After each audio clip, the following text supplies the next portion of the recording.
Welcome to A Ghost in the Magazine. I'm Steph. And I'm Elle. This week we are back on our Warren Madness, and we decided to just do a big, fat, juicy episode. And so we're going to talk about The Conjuring 2 and the Amityville Horror because they sort of link up. Actually, no, they definitely link up and intermix, and there are a lot of feelings surrounding both. So we're going to cover both movies. We decided to skip The Devil Made Me Do It because fuck that. I mean, basically. No, this movie is not exactly Wolf Cop. No, Wolf Cop is amazing. Okay, so I know Amityville is looped into The Conjuring 2, and so technically we should talk about Amityville first, but I don't want to do that. I want to talk about The Conjuring 2 first, mostly because it makes me angry. We'll just talk specifically about the Enfield haunting part of The Conjuring 2. Okay, cool. So I hardly took any notes. The only thing in my brain is impressions I had, honestly, of Ed Warren. Honestly. And this was a thing that I wanted to talk about in The Devil Made Me Do It. The Devil Made Me Do It is not like an overly memorable movie. The only thing memorable about it is that one, in the credits, they play the exorcism, the live exorcism video, and I don't like that.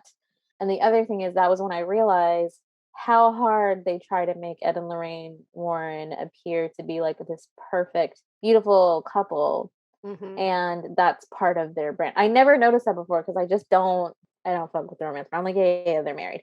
But then when I started learning more things about them, I'm like, this just doesn't sit right within my spirit. So one thing that they do a lot of in this movie is, y'all have already heard me talk about how much I like Patrick Wilson. But first of all, Ed was not that good looking. He did not look like Patrick Wilson. And then they make him this like ultra handy, multi-talented guy. Like he's in there fixing sinks, he's fixing their washing machine, and then he can play the guitar and he plays. I'm sorry, this is why I'm angry. I know this has nothing to do with the plot. He plays my wedding song, bitch. Oh, I can't help falling in love with you. And then he plays it again, or they play it on the record player at the end, and him and Lorraine are dancing to it. And it really makes me want to push both of them. Just shove them in the hallways like a mean bully at school. Stop it. You stop it right now.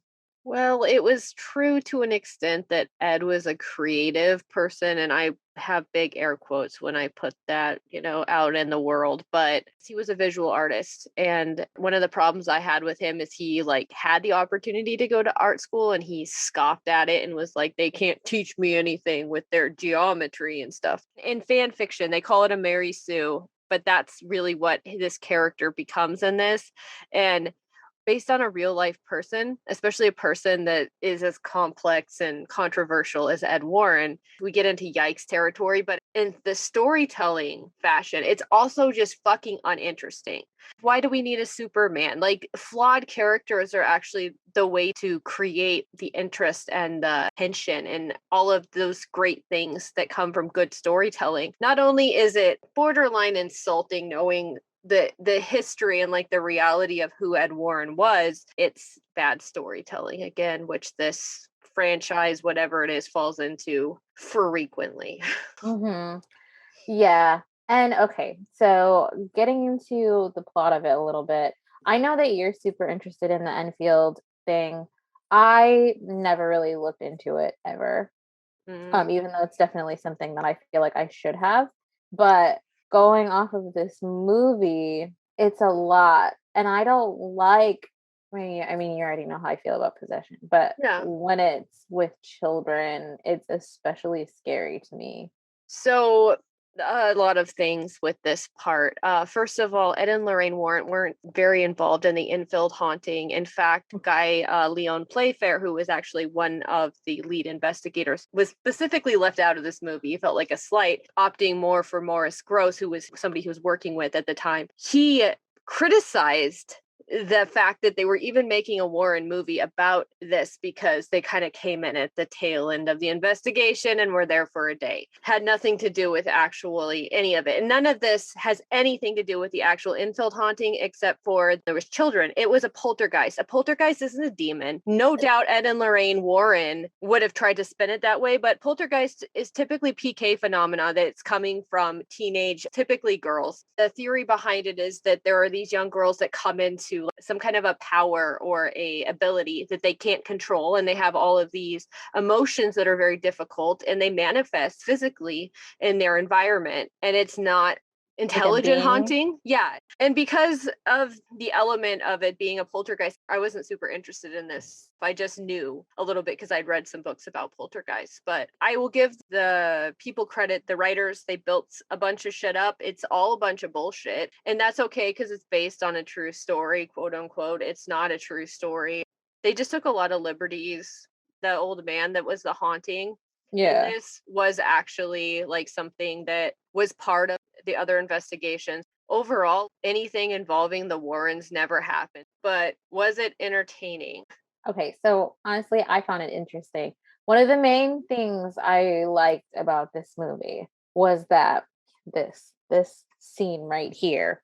The mom is like losing her shit in the middle of the night and like, stop this shit. Like, it's getting out of control. But while she's in the room with her daughter, the whole dresser moves towards the door and they all run out the house. At that moment, there's no waiting. They leave and they go to the neighbors, and thank God the neighbors took them in. But I'm like, you see that? These are smart people. That's what you do. That's what you do. But I was gonna say poltergeist, and I wasn't sure that that's what it's supposed to be because I was very confused in that I literally was thinking this whole time, so is it an angry ghost or is it a demon? Because I'm pretty sure Ed said they don't do ghosts, or like something about ghosts not being real in the Conjuring or something like that. Yeah.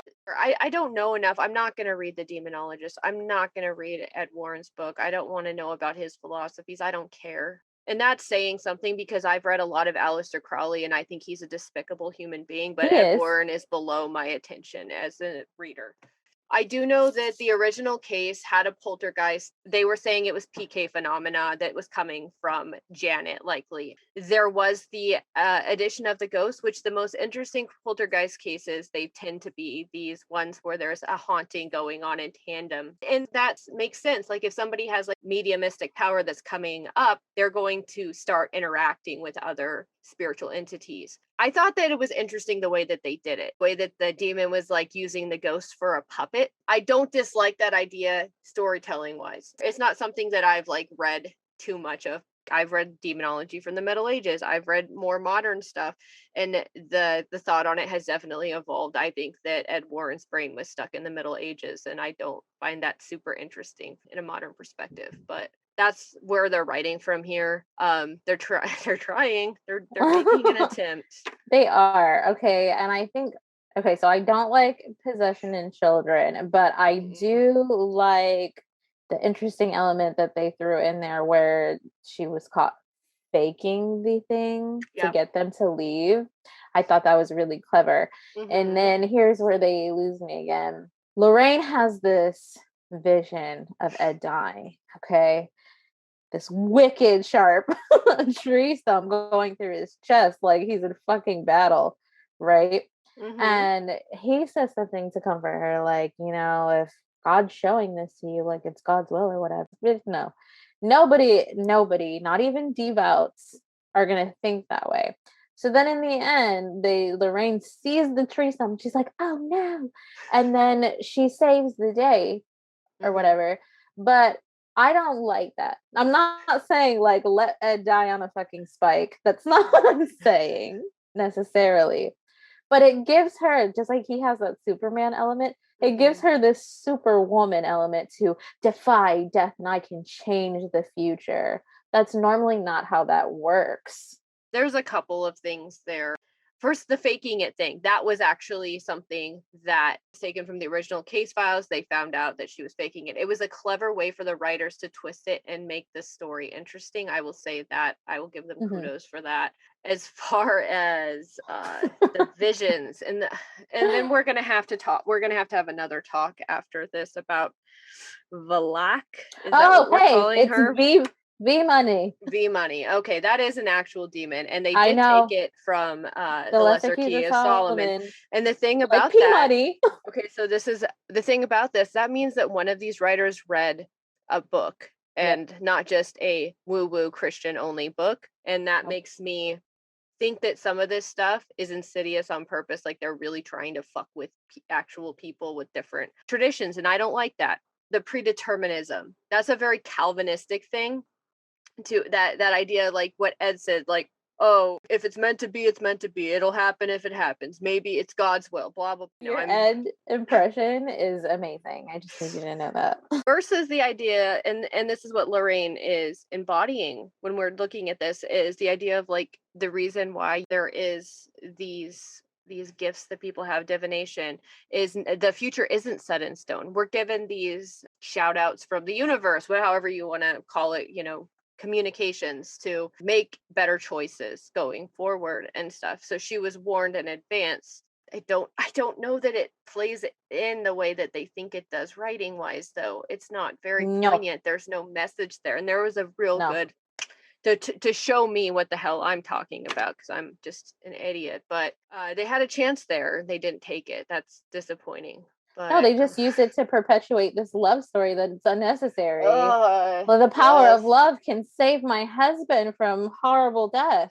Just like in that first movie, in the first Conjuring, that the power of loving her family can save her from the demon. It's saccharine. It's not poignant. There's a chance to walk away from this like with something that made you think, at least. They're like, uninterested in that. Like, so there's nothing super deep, but I mean, I hate The Nun. The Nun is a stupid fucking movie. And that's why we didn't cover it this month, because it's a stupid movie. It makes no sense to me to just throw her in there like that. I think the only reason they threw her in there was because they already knew that they wanted to make another movie. And so they added this character. Because otherwise, why make it a nun? It could just like in Annabelle, you got the little black shape holding the doll up. If it's supposed to be a demon, make it a demon. These writers have a tendency, because they take a like very tertiary character, a mention, like a single sentence in Jay Anson's book of Ketchum, and they turn him into something involved with the church that is scary. They have this really weird thing where like the church is at war with itself, and it's not in an interesting or poignant way, or even a way that, I don't know, it doesn't make a statement either way that I can tell. Could be super interesting, because it's like a fact of life that the church is at war with itself. You know what I mean? The other thing about using, what are we calling, V Money, or literally, I just throw money after everything to make it sound flashy. So I yelled V Money so that we don't say that name. So V Money, one of the powers of his office, he is a president, mighty and great of hell. Yeah, but he's not as good as P Money. P Money's posse is bigger. He's got a bigger posse. Yes, he does. V Money only governeth 38 legions of spirits. Yeah, sorry, buddy. And isn't V Money's like natural form like a baby with wings or something like that? And he's riding on a two-headed dragon. Okay, so how much scarier would that have been to have a flying baby on a dragon in the corner instead of a nun with bad makeup, right? Yes. Flying baby me. Do we need to? We can end the Conjuring. I don't have anything else to say on it. Honestly, I don't think that I have anything else either. I just didn't want to get lost on the way there. Yeah, no. Sorry, like no. All right, let's move on to Amityville Horror. Okay, so there's an original. We didn't watch that one. We watched the 2005 version with fucking thirst trap George Lutz. If you guys could see Elle's face right now. I like Ryan Reynolds as an actor, but this is some of the worst acting I've ever seen out of the man. And so I do not agree, but it could probably be because I was blinded by his like sharp. I was not scared. Knife-like abs. No, okay. No, I wasn't scared. but it takes a lot to actually scare me. Like these movies don't really like, even though he's obviously fucking possessed, it's in an almost comical way, and not like ha ha comical, like goddamn comical. You know what I mean? Like you really let yourself get possessed, buddy. Like that spirit was like feeling you up in the middle of the night. He clearly had a lot of inner turmoil. Like you see it, he unravels so fucking fast. So that bothers me, like all the stuff with the kids, and he's mean to the kids. He makes them sweet little babies cry. They're such a pretty couple to look at. It's really easy to get like caught up in their excitement over the house and like all that, but like we already know what is going to happen. But here's my thing. Here's my thing. That lady tells them right off the bat murders happen in that house. So you're gonna take that risk with your kids anyway for a house? I don't even know where to start, Steph. Like, I'm hearing you. I hear you, but like I'm just gonna throw out random things. Okay. How about the babysitter? This lady finds a random babysitter. Okay. She's like, hey, found someone to watch the kids. And this girl shows up in her like stripper outfit to watch her kids. I don't know. These are just random mundane things at this point. Like they're questionable decision makers. A lot of the decision making you see when you read the book is kind of sus too. Like I want to read it.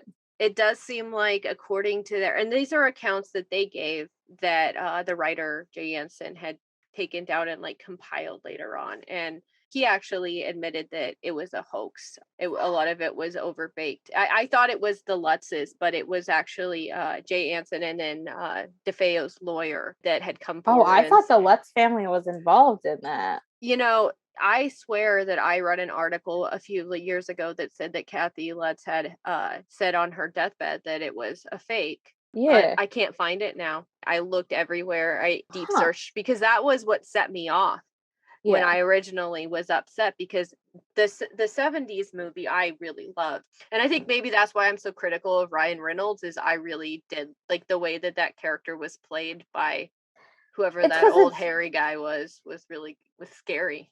Like yeah, and I think you know, as much as I like to look at him on the screen, I think they may have done a disservice with casting him, because I mean he's a literal thirst trap.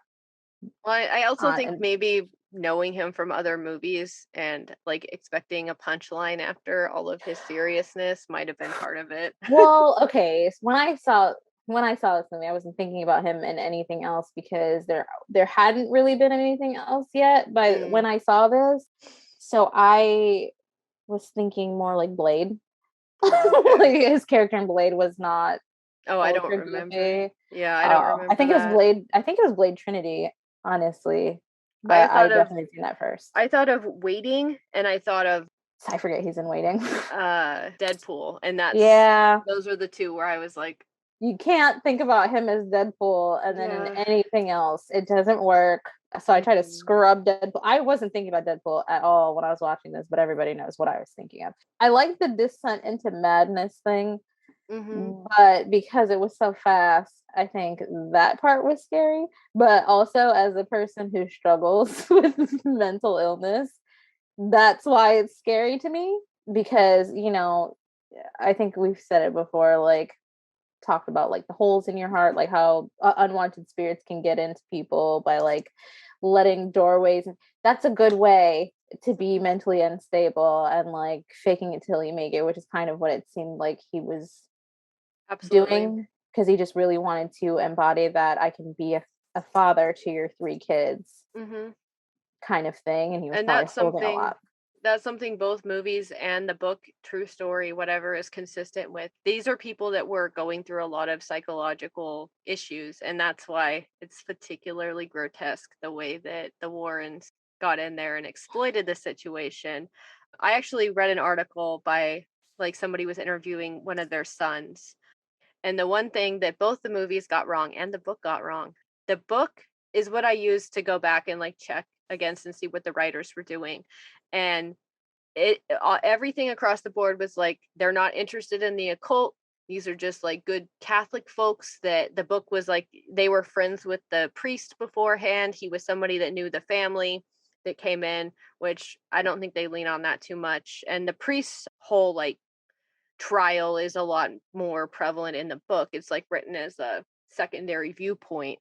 But according to the son, George was extremely curious of everything paranormal and had tried to summon supernatural beings by chanting. Bitch, that's what I want to see in this movie. Not him like staring at a wall in the basement until he decides to get in there. Yeah. Oh, I didn't mean to be so angry, but like that's an easy thing. That's an easy thing to capitalize on. I'm just and putting it out there. This article came out like I think after the remake, but both the lawyer, the son, everyone said like, you know, all of the physical manifestations of like doors being ripped off hinges, which I don't know that this movie does a whole lot of that. No, it doesn't. It does the more flies, in the older though. one. Yeah. Apparently all of those things were cooked up. Okay. Admittedly. Well, the son says something weird was going on. So, and I mean, he was a child. You got to, you know, give him that. It's his life. He lived it. You know, whatever he went through is like terrifying, I'm sure. So that's awful. But the way that I feel like this was this is what the Warrens seem to do, and this is what they were accused of, is that they go into these places, there's a lot going on, there's a lot of emotionally damaged people involved, and they just package it up into this neat little like press kit. It's gross. It's gross. It's exploitative. So I want to bring this back to the Conjuring 2 for a second, because now that we're talking about Amityville.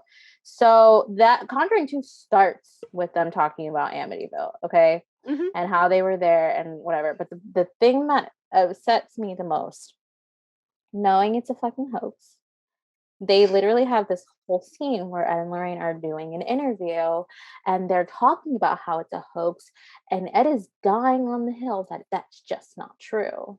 Why would you put that in the movie? It's On not top true. of it, they made the guy that was going up against them look like a fucking asshole. He was just like some fat, slouchy academic that's sitting there up on his high horse, making all of us poor people that believe in supernatural things look like idiots. Bitch, you're the one who makes us look like idiots. You're the reason we look like idiots, you fucking con man. And yeah, that put me in a bad mood for the rest of that movie. Like, I was actually ready to just text you and be like, fuck this, Stef, I'm not doing this. Because of that part of the movie. But I pulled through, and you know, fair enough. The rest of the movie wasn't as bad as that part made it. No, it was a relatively good movie, I'm not gonna lie. I enjoy it the same way that I enjoy The Conjuring. I can find something that I don't like in most movies, to be fair, but it's an entertaining movie for the most part. You know, not one of my favorites. Amityville was like one of the movies I was super fond of growing up, and now that I rewatched it, I'm not sure why, because it was honestly less scary shit and more like George being crazy pants and like trying to kill his family, and that's not cool, man. And reading the book, it was actually more of like a mutual. It seemed like nobody was under demonic possession. There was influence, and it was happening to multiple members of the family. I feel like I would like that better. Yeah. And the thing that I will say about the movie, the one part of the movie that made me like, no, like I can't do this anymore, was when the little girl got up on the roof, because I'm afraid of heights and I'm afraid of bad things happening to kids. And I was just I like got up and had to pace the room because it was just too much for me. I will give them that. That was a butthole pucker of a scene. Yes, it was. It was. I was literally like on the edge of my seat, even though I've seen it before. Like, it's been a long time since I watched this movie, but that, and then also when he chopped up the dog and then pretended like he didn't kill the dog. That was entirely unnecessary. That pissed me off. That did not happen in the first movie, and it did not happen anywhere in the book. The dog made it out. That was entirely unnecessary, and it didn't add anything. It just made me mad. Who directed this movie? Andrew Douglas is the director, it looks like. Okay, I don't know him, but he's going to receive a strongly worded email on behalf of a ghost in the magazine. Don't be killing dogs, necessary. Asshole. I did like that instead of just remaking the 70s version, they did go back to the Jay Anson book and pull, because they did pull Ketchum out of it, which again they misconstrued something that was like a fucking sentence in the book. They pulled the Native American the tenuous like connection to the Native Americans from the book. They made it weirder though, and like much, I don't know. We didn't need to see people being abused. That's not what they were saying that this was, you know, in the book at all. Mm-hmm. It wasn't a place for the Christians to abuse the natives, which, I mean, I'm not offended by the assertion that that happened, because I'm sure it did in I'm multiple certain it places. did. Yeah. But I don't think I need to see it used in this way.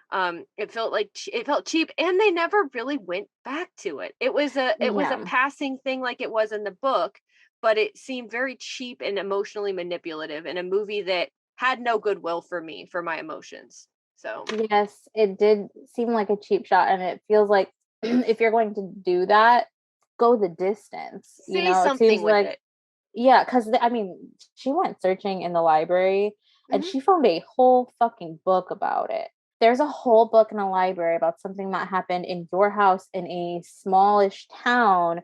Everybody's going to know about it. Hmm. Everyone. It's not going to be a secret hidden in the walls. It's not going to be just, oh, Ronnie DeFeo Jr. killed his family in here. Wow, there's a long history of this house.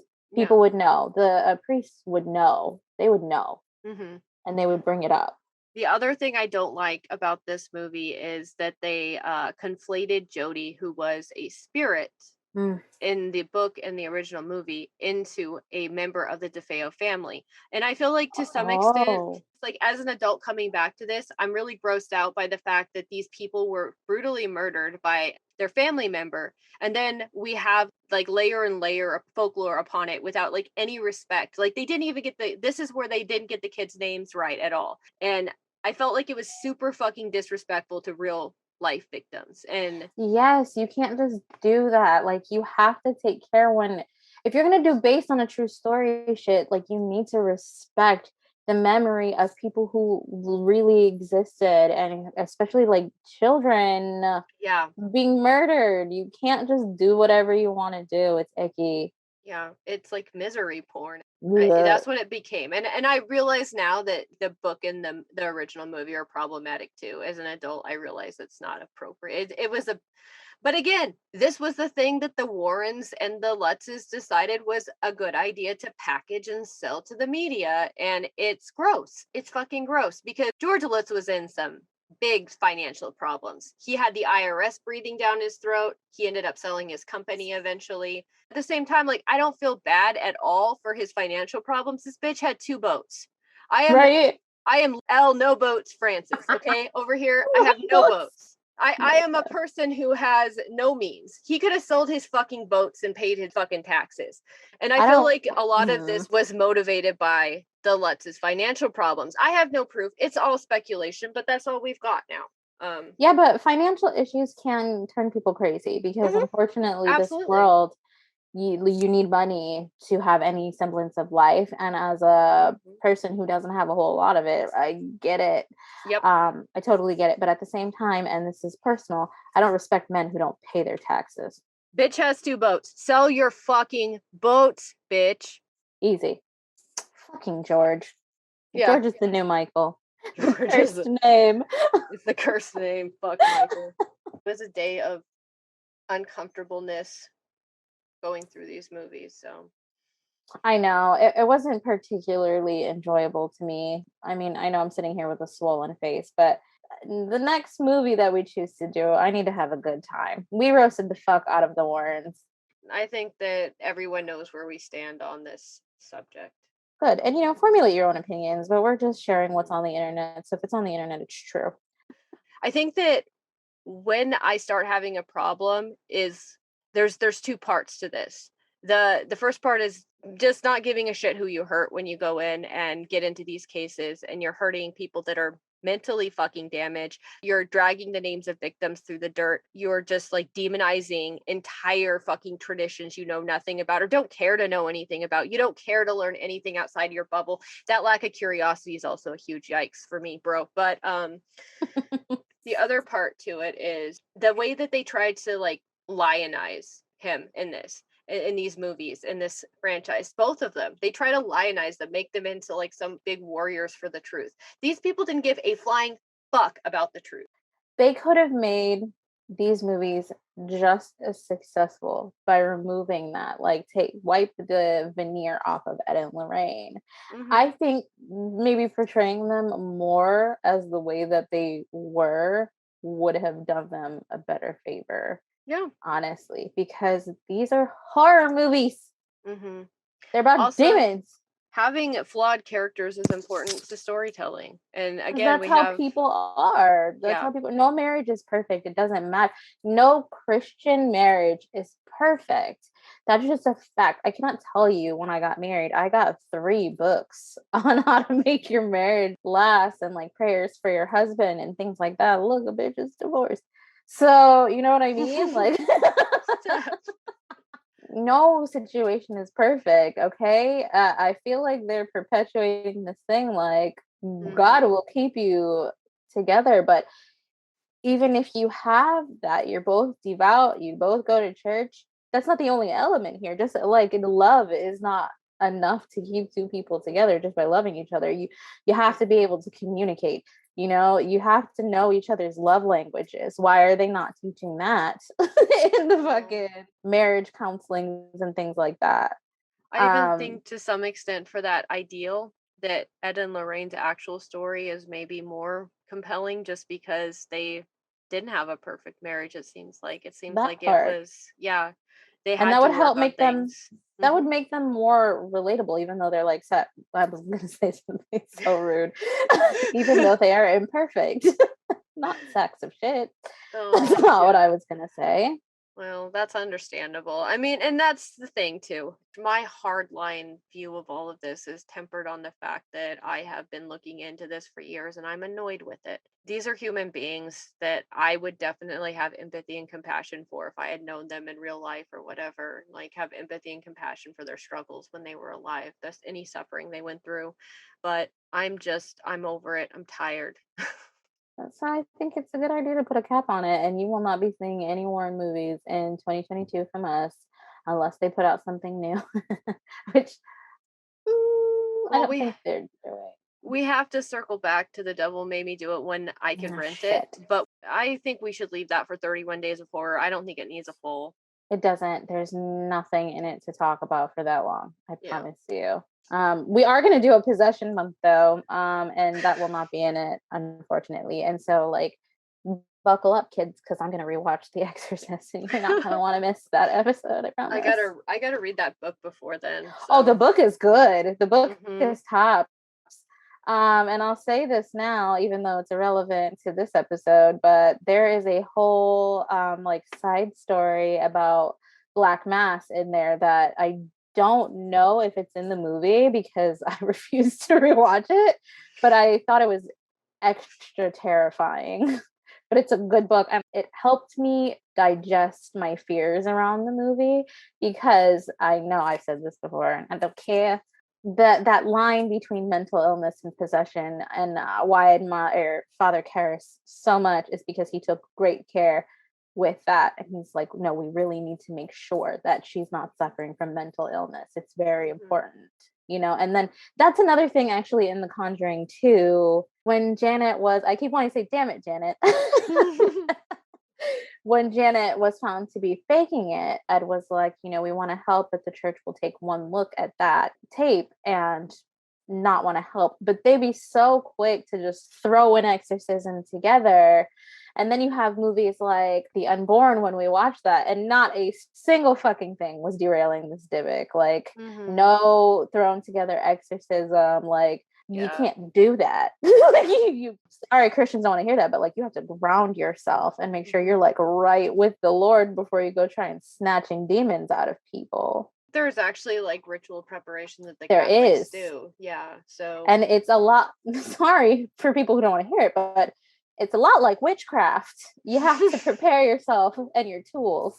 Yeah. Well, so, a lot of Jesus was a brujo. All right, we're done here. We're done. I've got nothing else. I'm tired. I didn't come into this with high energy to begin with. That's true, but we scraped through it. I'm really proud of you. proud of anybody Dude, who. proud of you. You're the one sitting here not feeling well, so. Yeah, I got a swollen face or whatever. And I was literally icing my face with a Four Loko bottle for half of this adventure before I had to put it back in the freezer. Because that's how we roll here at A Ghost Magazine. We're not drinking the liquor, we're using it on our face. So that's my motto, anyways. This is the last episode of 2021.